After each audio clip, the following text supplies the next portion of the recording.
Aujourd'hui, c'est le deuxième épisode de notre journal dorénavant hebdomadaire avec Jean-François, journal filmé. Et le deuxième focus qu'on voudrait faire sur notre formation, dans la continuité du recrutement, c'est l'accompagnement des jeunes. Et je laisse en parler déjà à Jean-François. À son arrivée dans l'entreprise, l'accompagnement du jeune, du salarié, est prioritaire. Il faut créer cet environnement propice à son intégration et à son épanouissement.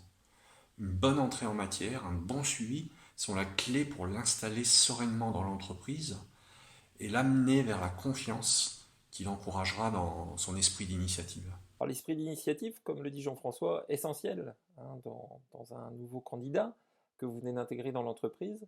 Mais est-ce que c'est propre à l'entreprise, au sport, cette, euh, cette notion-là d'accompagnement? Cette approche de l'accompagnement a toujours été présente dans différents milieux. Par exemple, dans l'artisanat, le compagnonnage, les aînés transmettent depuis des années, des générations, leur savoir-faire.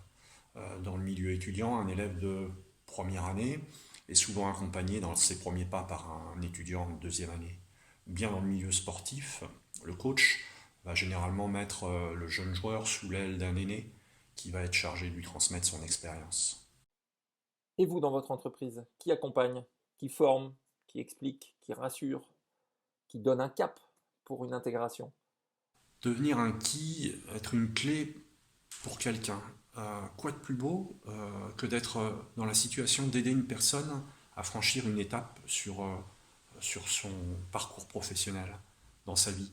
Vous avez, je pense, vous aussi croisé dans votre vie une ou des personnes qui ont pris du temps pour vous et qui sont à l'origine d'un grand pas ou d'un grand virage dans votre projet de vie.